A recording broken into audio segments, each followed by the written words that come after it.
Lektion 1. Hantering av feedback. Har du fått feedback på vårt projekt?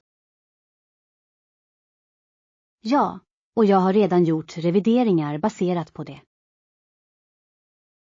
Det är imponerande. Vad stod det i feedbacken? Professorn gillade våra idéer men föreslog att vi skulle förtydliga några punkter. Att förtydliga punkter är alltid bra. Vilka områden fokuserade du på? Jag fokuserade på att förenkla inledningen. Den var lite för komplicerad. Bra beslut.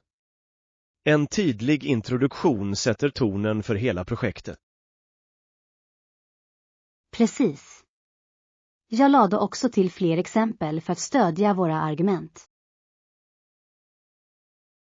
Det låter ju jättebra. Exempel kan stärka våra argument mycket. Jag hoppas att ändringarna gör det mer engagerande för läsaren. Jag är säker på att de kommer att göra det. Ändrade du något i slutsatsen? Ja. Jag gjorde det mer koncist och effektfullt. Det är viktigt. Vi vill lämna ett bestående intryck. På tal om intryck, läste du feedbacken på ditt avsnitt? Det gjorde jag. Professorn nämnde att jag borde utveckla dataanalysen. Att utöka det kommer definitivt att förbättra det. Jag håller med. Jag planerar att lägga till några fler diagram för tydlighetens skull. Diagram är alltid hjälpsamma. Visuella element gör informationen lättare att förstå. Låt oss slutföra dessa ändringar tillsammans innan vi skickar in dem. Ja. Lagarbete ger alltid de bästa resultaten. Jag är tacksam att ha dig som min partner i det här projektet. Likaså. Tillsammans utgör vi ett fantastiskt team. Här är det dags att skicka in ett utmärkt projekt. Lektion 2. Science fiction-filmer. Har du lagt märke till hur olika planeter avbildas i science fiction-filmer? Ja, vissa av dem kan vara ganska fåniga och orealistiska. Precis. Jag menar, hur ofta ser man ljuslila träd och 3 solar? Eller hur? Det verkar som att de rycks med lite av sin kreativitet. Men det är väl en del av charmen, antar jag. Det väcker fantasin. Sant. Jag njuter av kreativiteten, även om den är långsökt. Vilken är din favorit sci-fi-film som handlar om en unik planet? Jag skulle säga Avatar. Pandoras värld är visuellt fantastisk. Pandora är vacker. De bioluminescerande växterna är fascinerande. Ja. Det får en att önska att man kunde besöka en sådan plats.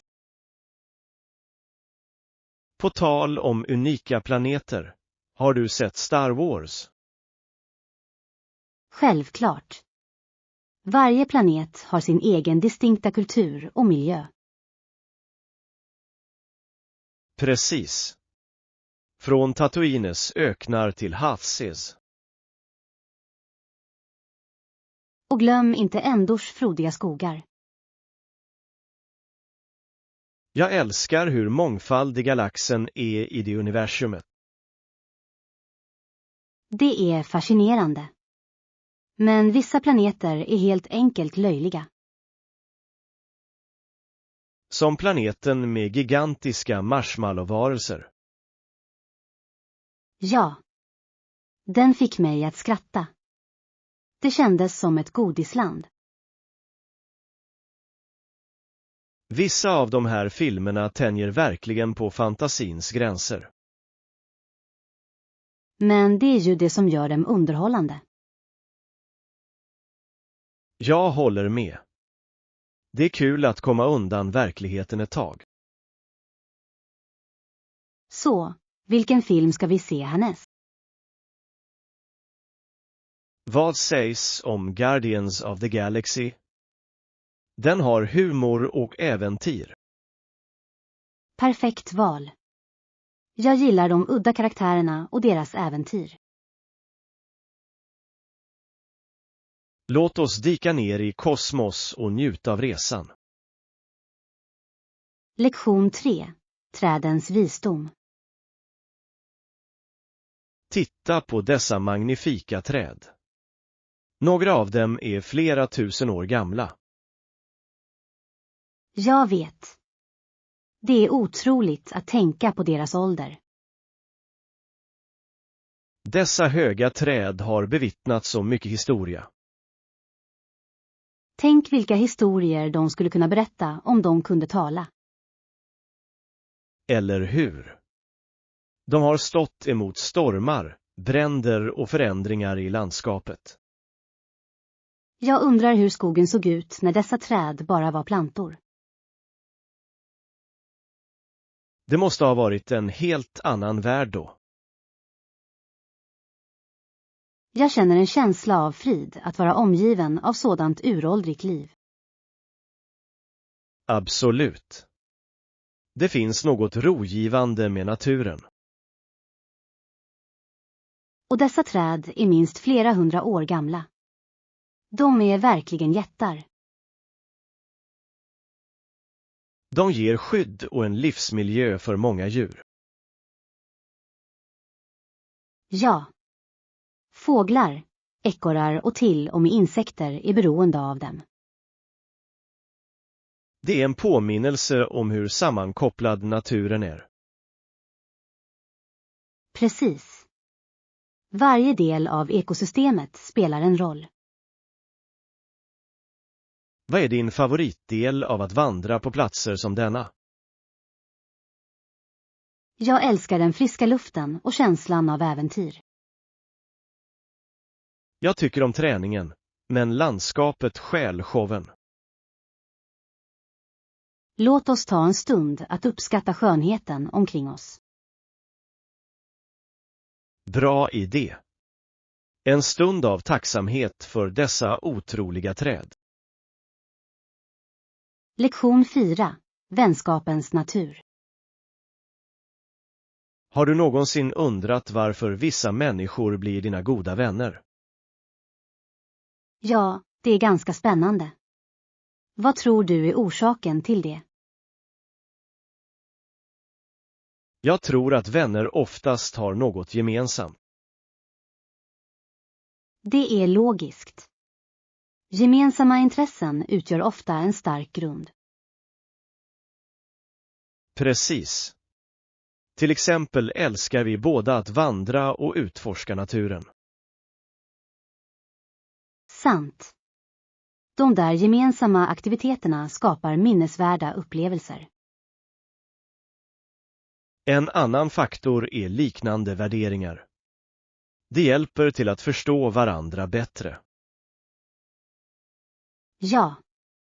När vänner delar värderingar kan de stötta varandra genom utmaningar. Jag tror också att humor spelar en viktig roll i vänskaper. Absolut. Att dela skratt kan stärka banden. Minns du vår första vandringstur tillsammans? Vi skrattade så mycket. Hur kunde jag glömma det? Jag trodde att du aldrig skulle sluta prata om den där ekorren. Den ekorren var en riktig underhållare. Det är roligt hur små ögonblick kan leda till varaktiga vänskaper. Ja. De där delade upplevelserna skapar interna skämt. På tal om det, vad anser du kännetecknar en bra vän? En god vän ska vara stöttande och pålitlig, tror jag. Jag håller med. Pålitlighet är nyckeln i all vänskap. Och att kunna kommunicera öppet är också viktigt. Absolut. Ärliga samtal stärker relationer. Så, vad tycker du gör vår vänskap speciell? Jag tror att det är en blandning av skratt, gemensamma intressen och ömsesidigt stöd. Jag kunde inte ha sagt det bättre. En skål för vår vänskap. Lektion 5. Kommunikationsstilar.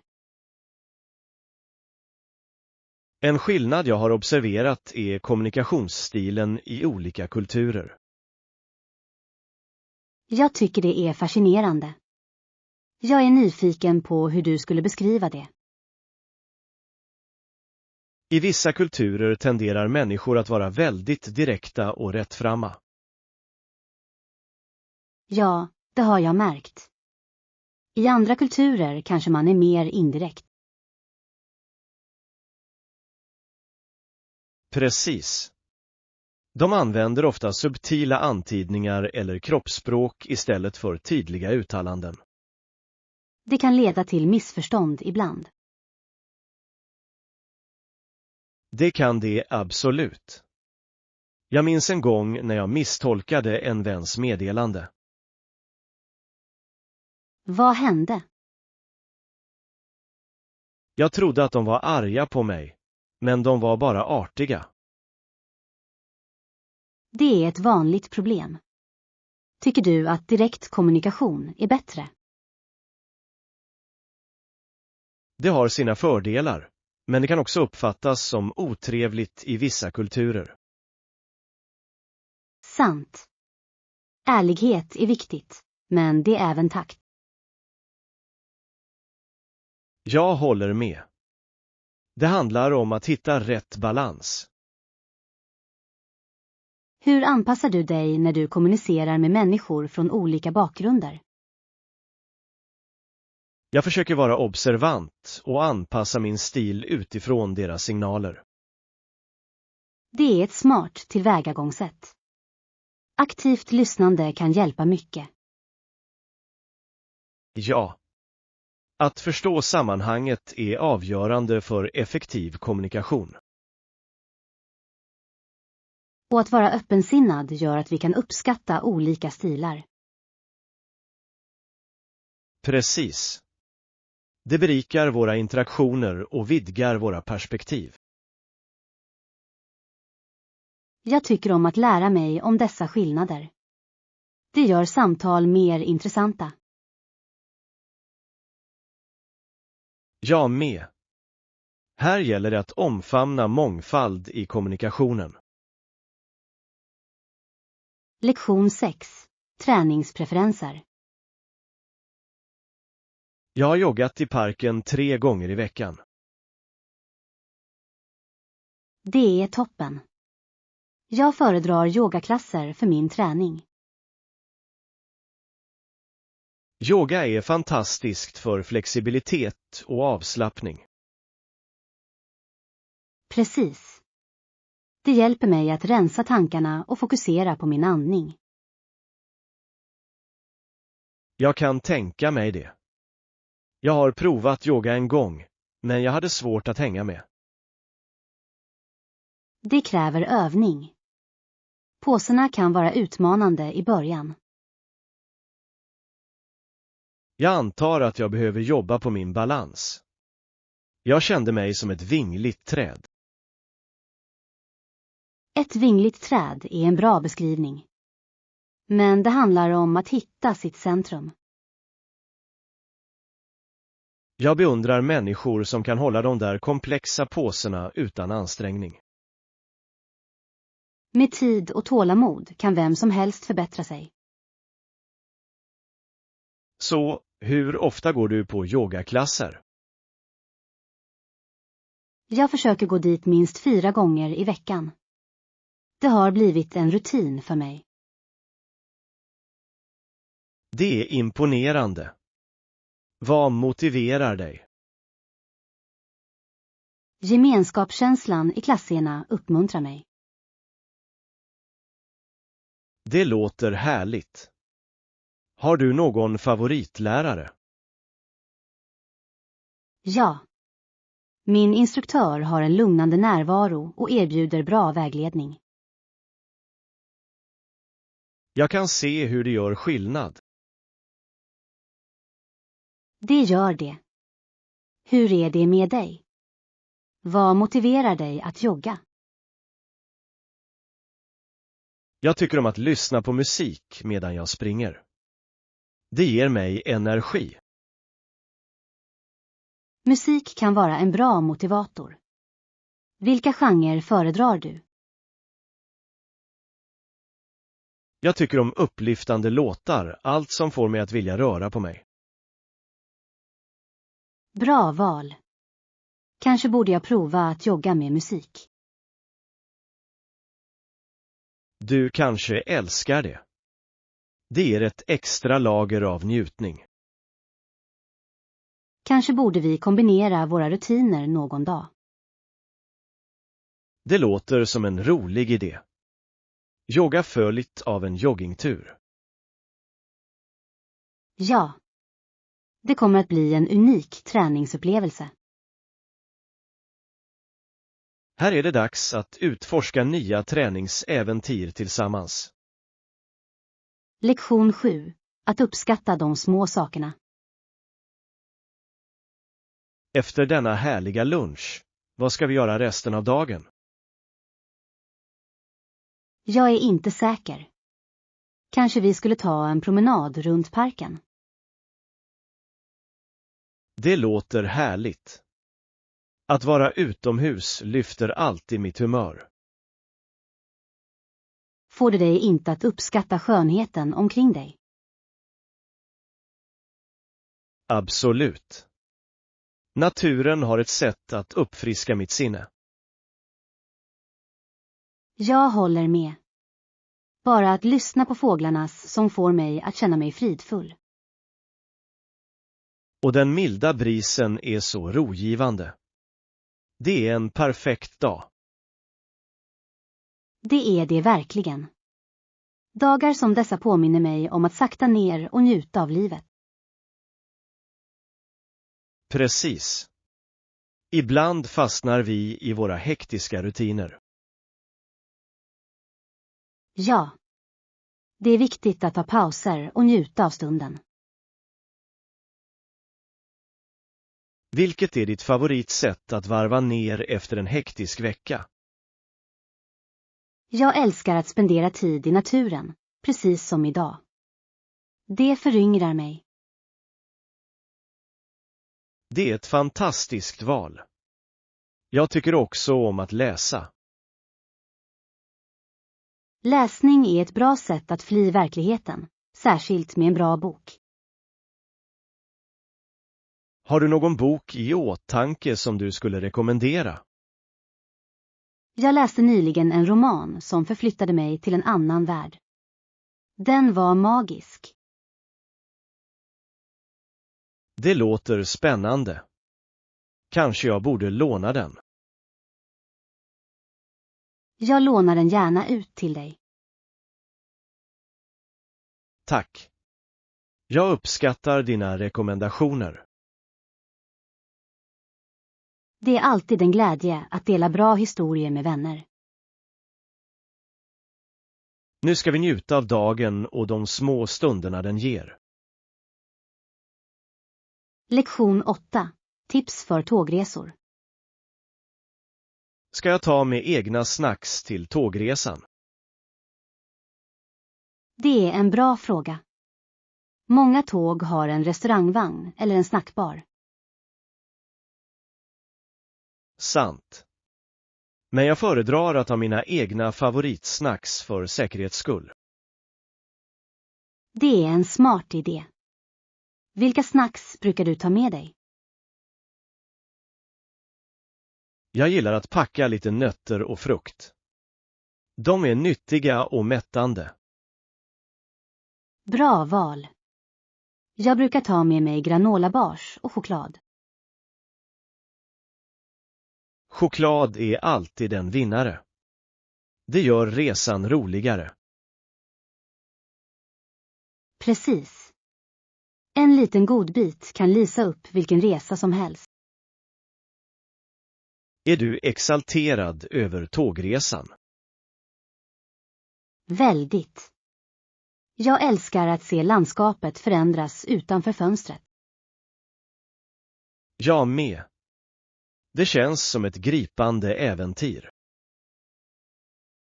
Tror du att vi kommer att se några intressanta sevärdheter? Jag hoppas det. Jag hörde att det finns vackra landskap längs den här vägen. Jag kan knappt vänta med att ta några bilder.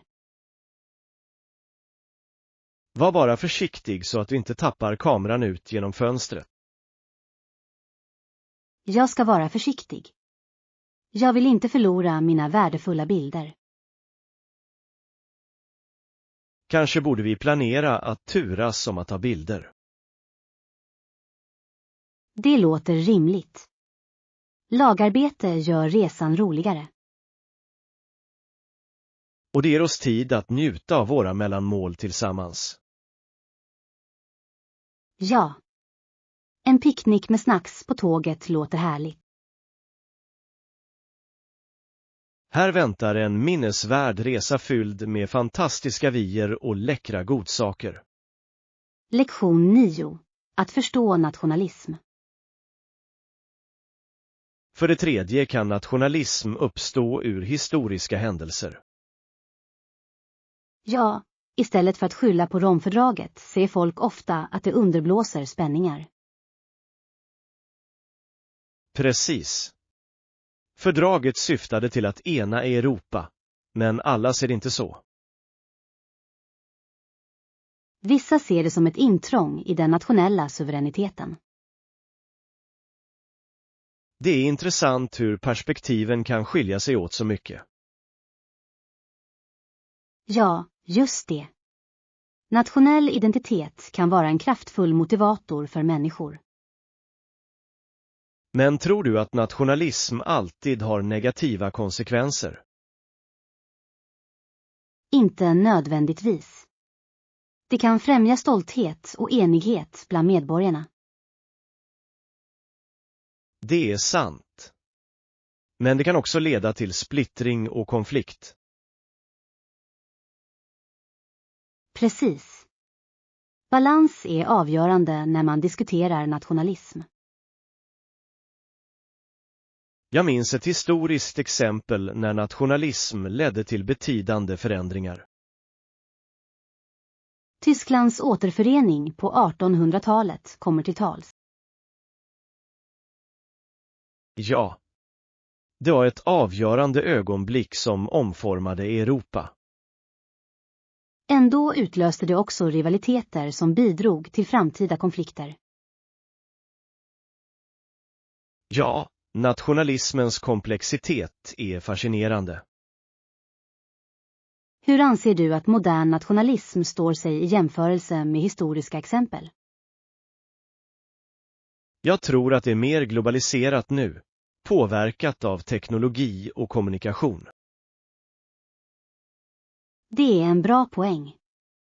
Sociala medier kan förstärka nationalistiska känslor. Det kan det.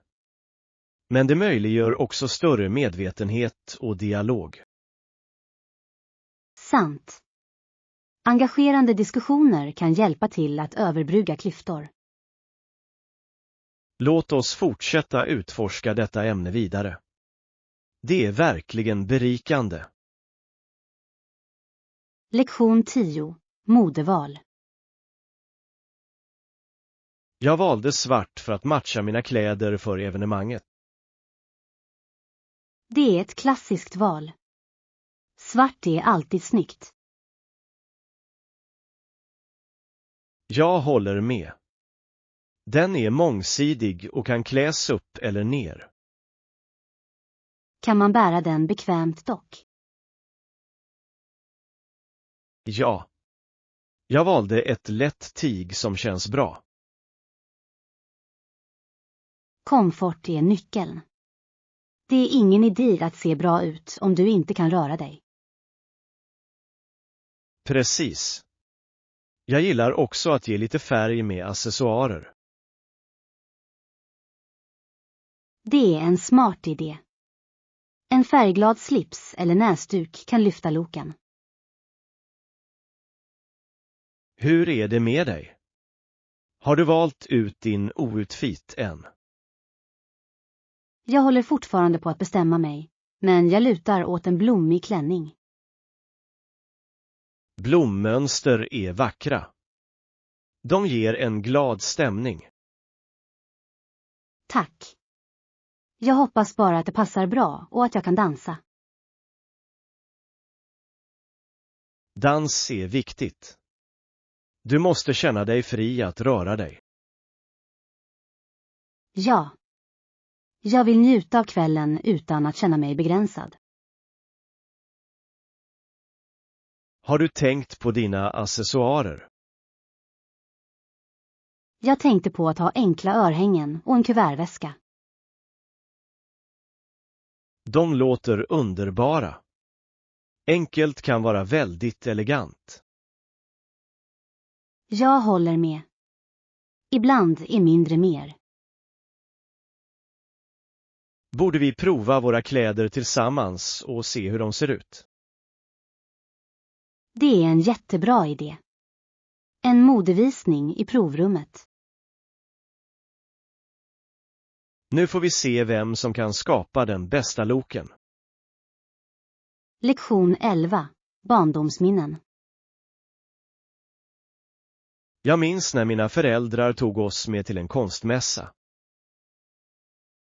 Det låter kul. Vad hände där? De satte upp en monter där en konstnär ritade karikatyrer av människor. Åh, de där är ofta så roliga. Hur reagerade din familj? Vi ställde oss alla i kö för att få våra ritningar färdiga. Det var ett riktigt spektakel. Jag kan tänka mig. Gillade du din?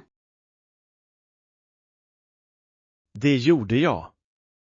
Konstnären överdrev mina ansiktsdrag på ett humoristiskt sätt. Det måste ha varit underhållande. Hur är det med din bror? Han var inte alls imponerad. Han sa att teckningen fick honom att se dum ut. Åh nej. Syskon kan vara så kritiska ibland. Precis. Han förväntade sig ett mästerverk istället för en rolig karikatyr. Vägrade han att behålla den? Det gjorde han. Han knycklade ihop den och kastade den åt sidan. Det är synd. Ibland är det de fåniga ögonblicken som betyder mest. Jag håller med. Jag skrattar fortfarande när jag tänker på det. Har du några andra roliga minnen från den dagen? Ja. Min syster försökte kopiera konstnärens stil och ritade en streckgubbe. Det låter jättekul. Hur reagerade dina föräldrar? De skrattade och berömde hennes kreativitet, förstås. Det är fantastiskt hur konsten lockar fram vår lekfulla sida. Absolut. Även om det bara är en fånig teckning. Här gäller det att vårda de fina minnena. Skål för det. Må vi alltid finna glädje i de små sakerna. Lektion 12. Globala affärstrender. Visste du att Walmart omsatte mer än 191 miljarder dollar år 2000? Det är häpnadsväckande. Walmarts tillväxt har varit anmärkningsvärd under åren. Ja, det är fascinerande hur det blev en ledande återförsäljare världen över. Vad tror du bidrog till deras framgång? Jag tror att deras låga priser och breda utbud lockar många kunder. Det är ju logiskt. Folk älskar att spara pengar när de handlar. Dessutom är deras leveranskedjehantering mycket effektiv. Ja. Det gör att de kan hålla hyllorna fyllda och priserna låga. Det är intressant att se hur globala återförsäljare anpassar sig till olika marknader. Absolut. Varje land har unika shoppingvanor och preferenser. Har du någonsin handlat på en internationell Walmart? Det har jag. Utbudet av produkter kan vara ganska överraskande. Jag minns att jag såg lokala maträtter och varor som inte fanns tillgängliga hemma. Det är ett utmärkt sätt att uppleva lite lokal kultur medan man handlar. Och deras engagemang för hållbarhet blir allt tydligare. Ja. Många konsumenter föredrar nu företag som är miljömedvetna. Det är uppmuntrande att se företag som fokuserar på hållbarhet. Jag undrar hur Walmart kommer att fortsätta utvecklas under de kommande åren. Det ska bli intressant att se. De har satt ribban högt. Här är förhoppningen att de fortsätter sin framgång samtidigt som de tar ansvar. Skål för det. Låt oss hålla ett öga på det föränderliga landskapet för globala affärer. Lektion 13. Rättvist kul. Inga problem. Jag kan vänta medan du prövar lyckan i det här spelet. Tack. Jag uppskattar ditt tålamod. Här är din klocka när det kommer till 180. Jag är nyfiken på att se hur detta fungerar. Vad behöver jag göra? Du måste bara träffa målet tillräckligt hårt för att det ska ringa. Det låter enkelt nog. Hur många försök får jag? Du får 3 försök för din chans att vinna ett pris. Jag hoppas att jag kan ringa den där klockan. Vad tycker du att jag ska sikta på?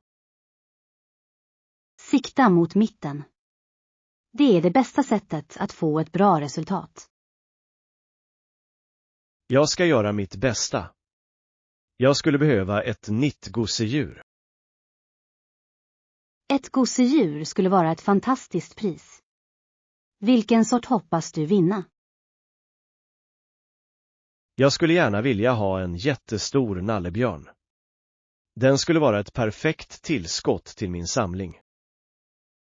En jättestor nallebjörn. Det skulle vara bedårande. Ja.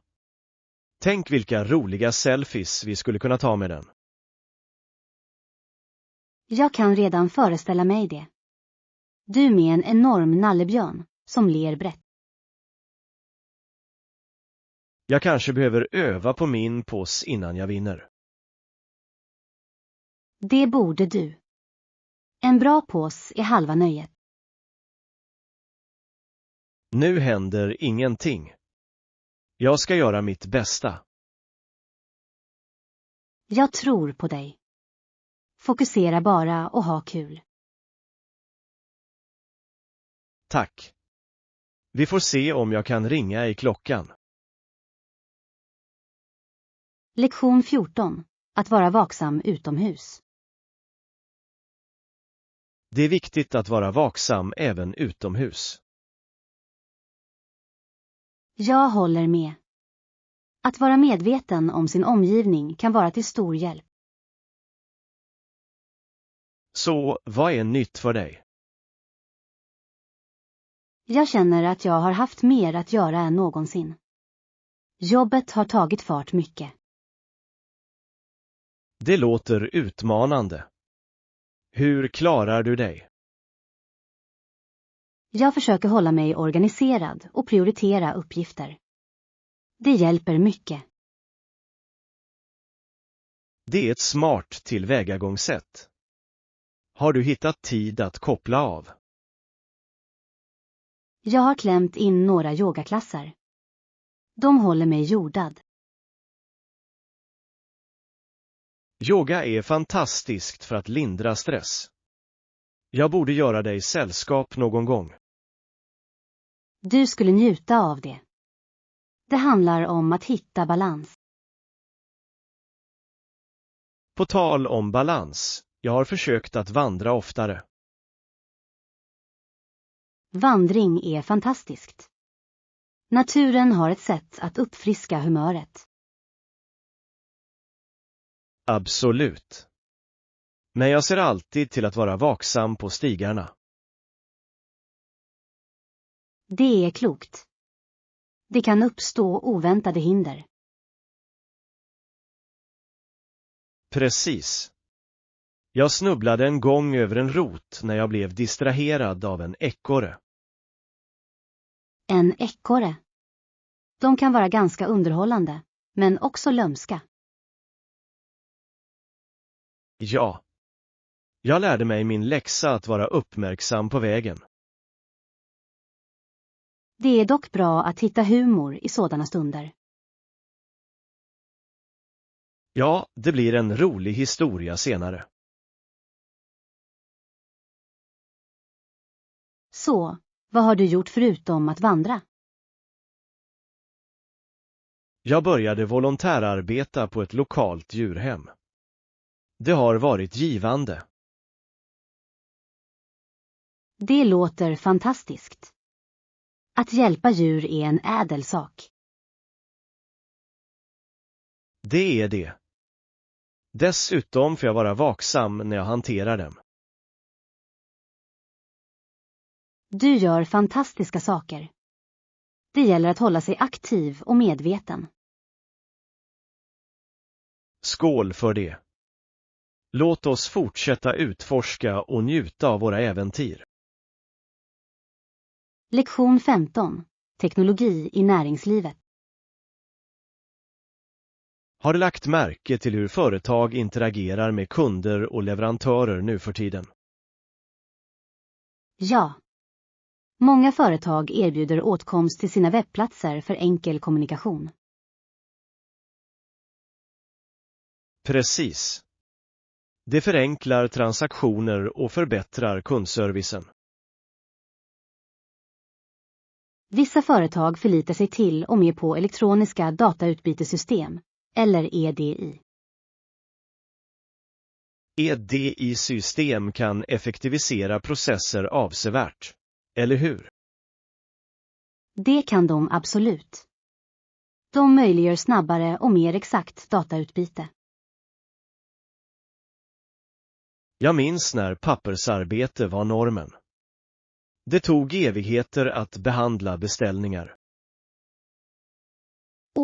Jag kan tänka mig det. EDI har förändrat den upplevelsen.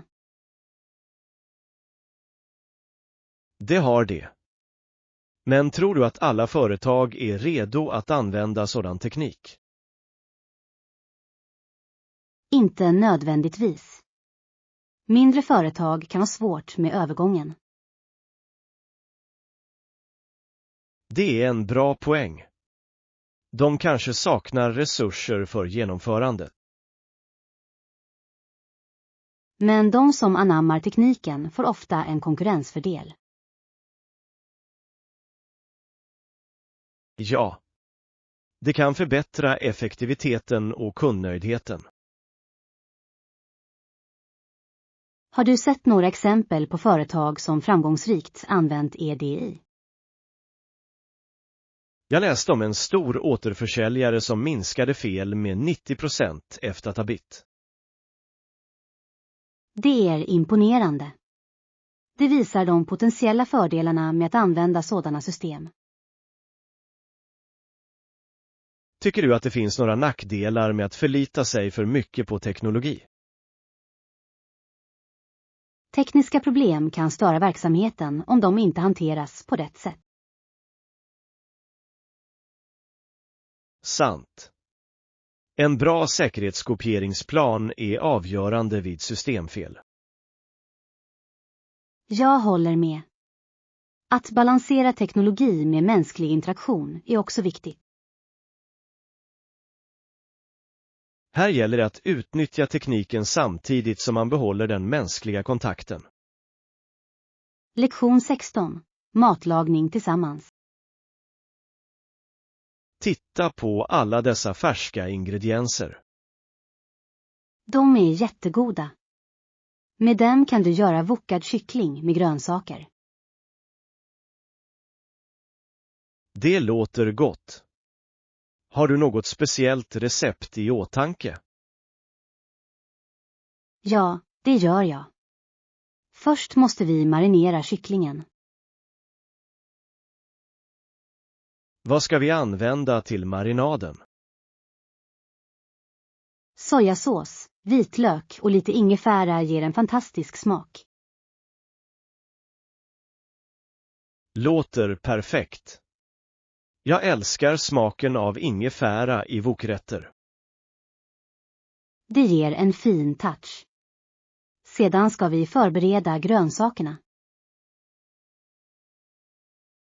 Vilka grönsaker rekommenderar du?